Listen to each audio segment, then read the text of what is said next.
Do you have employees or do you want employees?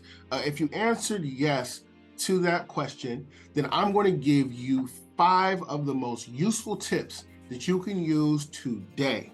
With that said, let's get into it.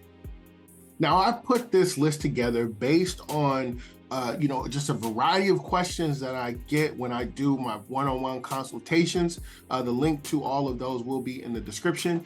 But it seems like, these questions keep coming up. So I know it's not common knowledge because I keep getting the same questions, but also like no one else on YouTube is really talking about these things. So I'm gonna go ahead and start. This list that I'm gonna give you is in no particular order, right? There's no number of importance. I'm just going to go ahead and give you the list. Coming in at number 5 will be compensation. Okay. So when it comes to compensation, right, and we're talking about W-4 employees, we're not talking about subcontractors. That's a completely separate video.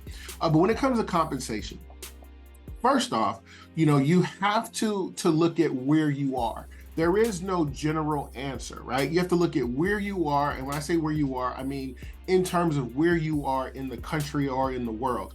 What is the minimum amount that you can pay an employee to do a job? Okay. Now, for me and my company, I'm not going to pay my staff minimum wage. And this is not one of those things where it's like you get what you pay for. That's not necessarily always true, especially in commercial cleaning. Okay. People just don't want to clean, or they don't want to, a lot of people don't want to work for minimum wage, let alone clean for minimum wage. I try to find that happy medium. Now, on the high end, I'm not going to start anyone off on the high end either, right? So, and again, it goes back to people assuming that you're going to get what you're going to pay for. Just because you're going to pay someone, an extravagant amount of money or a larger amount of money, not necessarily extravagant, but a larger amount of money, you think that you're going to get a better quality employee. And that's just not the case. I like to find a happy medium, right? So in my state, I believe the minimum wage is like $15.75 or $16, something like that. I will typically start my employees off around $18, right? And when they get hired on, that means when they fill out their application, when they go ahead and we do the interview, and I start my due diligence process by having them, by doing the W-9, by doing the background check, by making sure that they are actually legal to work in the United States. Once we go through that process, I also provide them with what they can expect in terms of a time frame of when they're going to get their raises. Now, just because an employee has been with me for 3 years or for 2 years, 6 months, whatever it is, does not entitle them to a raise. There are other things that go along with them actually getting a raise. Time doesn't mean value, right? Value means value. How does an employee provide me or you or anyone else value? One, by doing the job that I hired them to do, that they said that they can do during the interview process, by taking our training in and showing us that they're able to actually go out and do the job, right? Doing that's where it starts, but also not losing us money, right? So by being consistent, continuously doing the right things over and over and over, so that we're able to maintain clients, right? So we're able to maintain those relationships. And from there, we'll get more accounts through referrals or just through our marketing. And once we're able to get more accounts, then that employee will now be able to get more hours. They'll be able to get their step raises in accordance with the way that we have things set up. So just by providing us with value, right? I need to make sure that they are doing the things that we ask them to do, doing them well, and not making us look bad in the eyes of the customer, okay? So it's not necessarily so much time-based. Okay, so number four is going to be travel time. Now, I'm about to give you straight gems right now. I've never heard anyone else talk about this on YouTube, and it's surprising because, we've been in the game for, a decent amount of time, but this is information that I would think other people in the same space as me would have talked about before, but I've never heard anyone talk about it. So travel time, okay? This kind of goes hand in hand with compensation, and let me explain what I mean. So make no mistake, when you have a W-4 worker, let's say, and they're going to be working at this account, then they got to go to that account, then they got to go to that account. When they're going to all of these different accounts, just because they're working and they stop working and they have to drive to the next account, you do have to pay for that drive time, right? You have to pay for them to travel. But here is where people get it confused, especially new people. And I put myself in that same category because I had to go through it so that I can grow through it.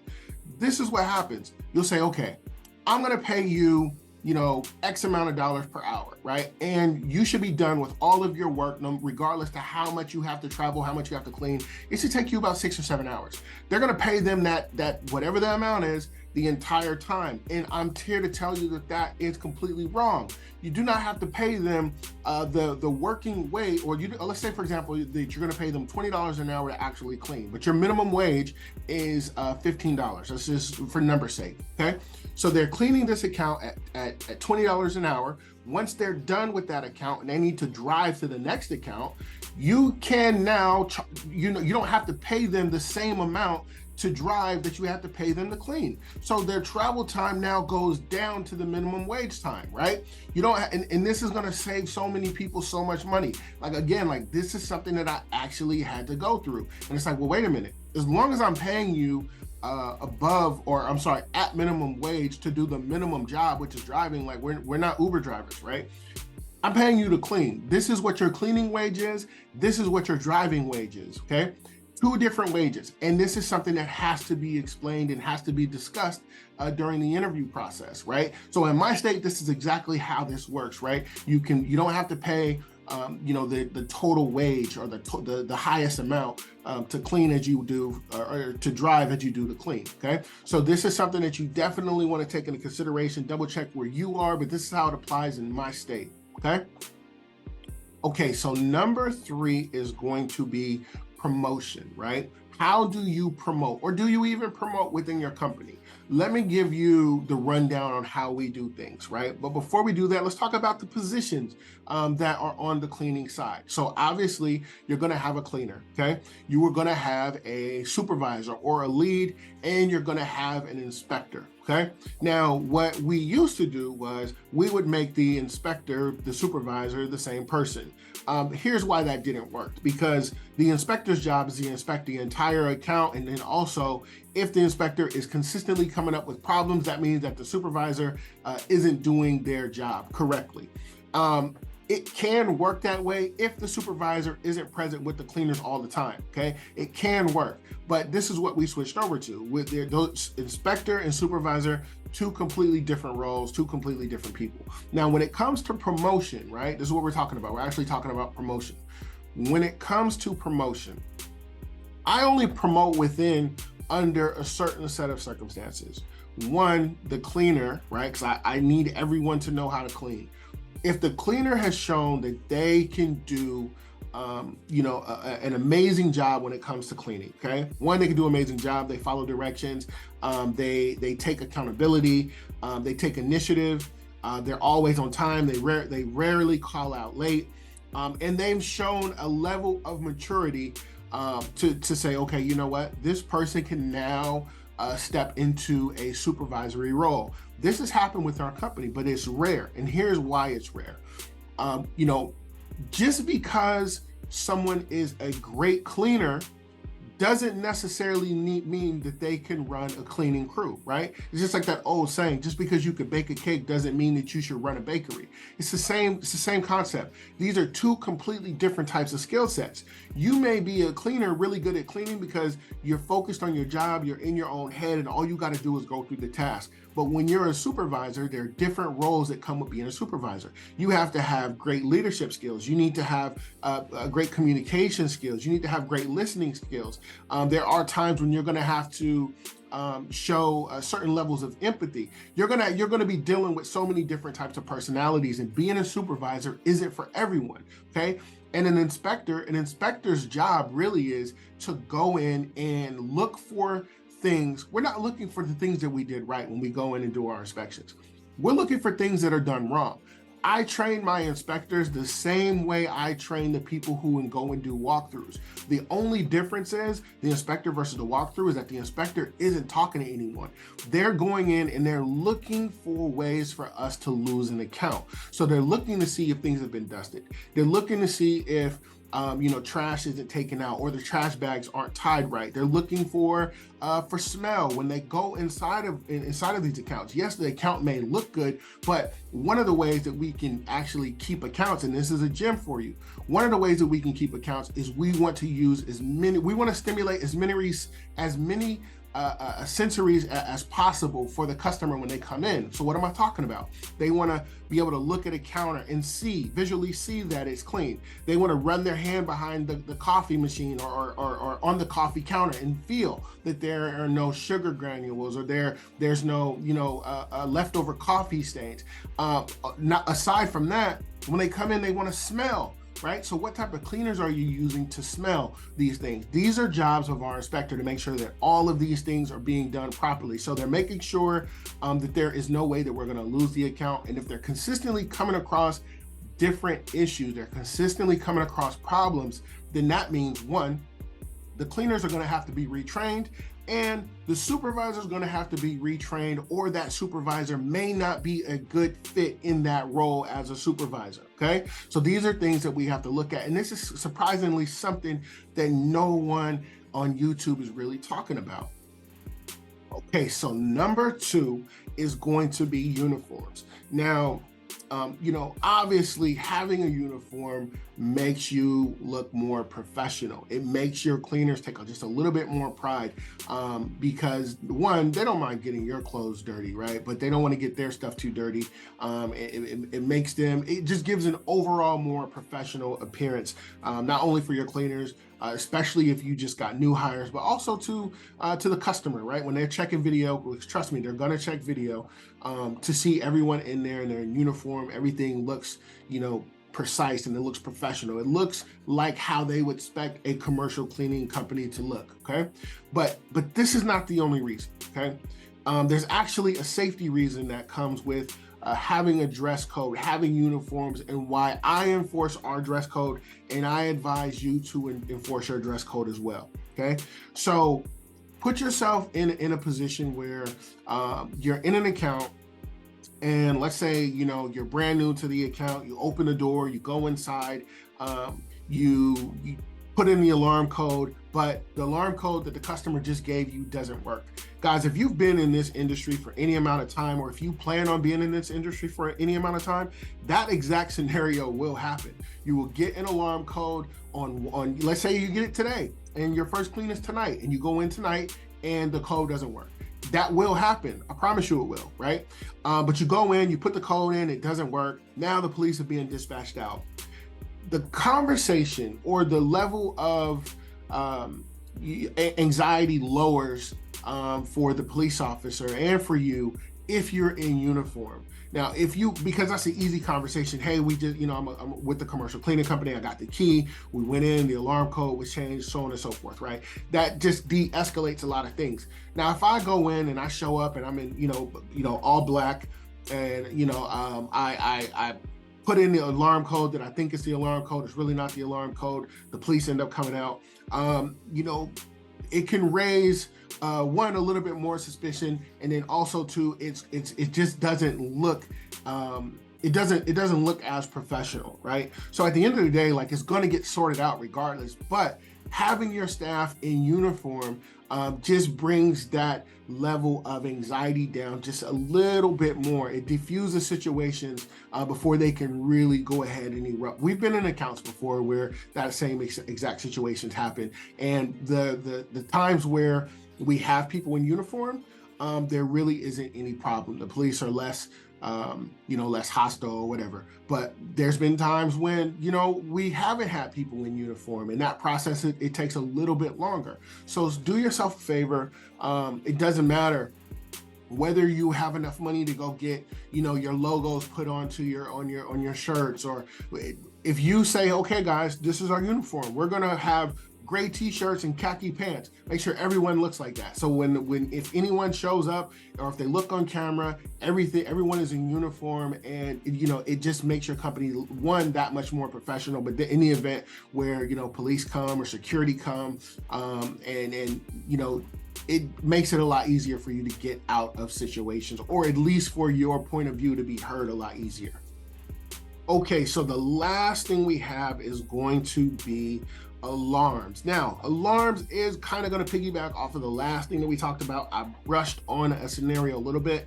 I'm going to go in a little bit further detail when it comes to these alarms. Now, there's two questions that you need to ask on your second walkthrough. Yes, you should be doing 2 walkthroughs. The first walkthrough is when you're first meeting with the client. You're going to walk around the building. You're going to take all your measurements. You're going to figure out what the scope of work is. You'll submit the contract. Once the customer says, hey, we want to move forward with you, what's the next step? They say, okay, we need to go ahead and sign contracts. Let's meet, or you can do things on DocuSign. But at some point, they're going to have to give you keys anyways. So this is the point in time where you set up the second walkthrough, okay? So what happens during the second walkthrough? The second walkthrough, obviously, you're going to more than likely sign contracts. You're going to walk around to make sure that you have everything right. You're going to take pictures where you need to take pictures. You're going to ask for any defects, like sometimes you got to wiggle this lock and turn it this way and that way, and then it'll lock. These are the small details you're going to learn. They're going to show you where the alarm panel is. Hopefully, they can show you how to arm and disarm. They should be showing you how to arm and disarm the alarm. You're just going to get all of the fine details when it comes to the account and the alarm in general. But these are 2 important questions that you should most definitely be asking on your second walkthrough. The first question is, what is the best emergency contact number? There's 2 reasons why you need an emergency contact number. Let's say, for example, you get this account, you're servicing this account for a month, 2 months, 2 years, however long it's been, you've been servicing this account.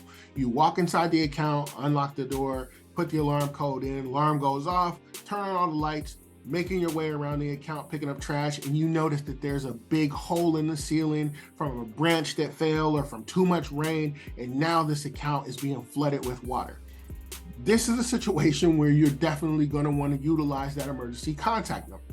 Doesn't matter what time it is. Let them know ahead of time, like, I'm going to need your emergency contact number. And, we do clean at night. So, I apologize in advance if I ever have to use this. But, if we're calling you, we're not calling you to ask you where the toilet paper is. Like, it's because it's an emergency. And they're 100% going to understand. So, branch falls through and water everywhere. You need to go ahead and use that emergency contact number. So anything that happens in there, the toilet is flooding and is coming out with water. If it's nothing that you can fix, and we're not plumbers, right? If it's nothing that you can fix that can damage the property, obviously, if with the ceiling, with the situation with the ceiling, especially if they got one of those big trash cans, put the trash can under there, still make the call, let them know, right? At least the water's being collected. If the toilet breaks and there's water running everywhere, do what you can to collect as much of the water as possible. And that probably will be an upsell later on down the line, but at least save the customer as much frustration, time, and money as possible by just doing what you can. But you definitely want to utilize that emergency contact. The second reason why you're going to need the emergency contact number is because if you do get to the account, and you're brand new in the account, you get to the account, you unlock the door, you make your way to the alarm panel, you put this alarm code in, and the alarm code does not work. Now, let me stop right here, and I'm just going to go ahead and give you a disclaimer, give you a heads up.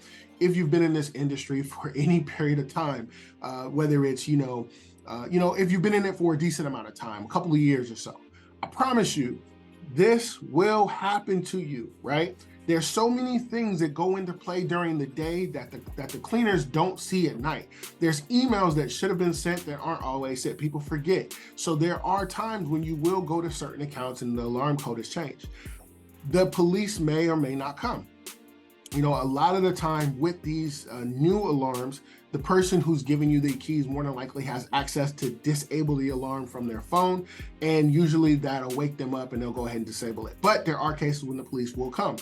When the police come, you need to call them, and sometimes the police may want to talk to them. So whatever their protocol is, let them know, like, yes, I'm in uniform, but maybe sometimes uniform isn't good enough, especially if you're servicing a bank. But there's more is required of you with the higher security places that you actually service. They may want to talk to the person in charge. The other question that you should ask, right? So the first question was an emergency contact number. The second question that you most definitely need to ask, and there are a bunch of other questions, but we're specifically talking about alarms. The second question that you want to ask is there a safety word for this alarm? Guys, the safety word has saved us on a lot of different occasions. There's a lot of phone calls that are made once these alarms go off, right? Alarm goes off, my crew calls me, I call the emergency contact if I have to, or my crew will call me once the police is there. The police will talk to me, verify who I am, and I tell them the safety word. I never give the safety word to my staff. Call me. I don't care what time it is. Call me, or I have a supervisor call me. I'll give the police or the alarm company the safety word. They'll go ahead and disable. Then I'll send an email over to the customer, letting them know. So, you know, they'll get the email. I'll schedule the email to get there by 8 a.m. so that they know, one, the alarm went off, and let's figure out how we can fix it. Typically, there's a charge to go with, you know, the police having to come out or the security have to come out to double check on things. So we have to get that squared away and fixed. But the most important thing is that one, you get the phone number, the safety word. So yeah, guys, that is it for today's video. Let me know what you think in the comments. Am I on? Am I off? Do you agree? Do you disagree? I'm curious to know what you think, guys. A link to the Facebook group still is in the description. Once we reach 100 members, that will make you eligible, who's ever in the group, make them eligible to receive a free walkthrough. If you're struggling to get business in your company, the links for our appointment setting program are in the description, okay? Guys, with that said, I'm going to go ahead and end this video. Like I said, guys, in the game of business, spectators are only gonna watch. Hustlers get into the game so they can win. Guys, I'm always dropping jewels. Make sure you're in position to pick them up. You do that by liking, commenting, and subscribing. Once again, my name is Marcus Crockett. I'll catch you in the next one. Peace.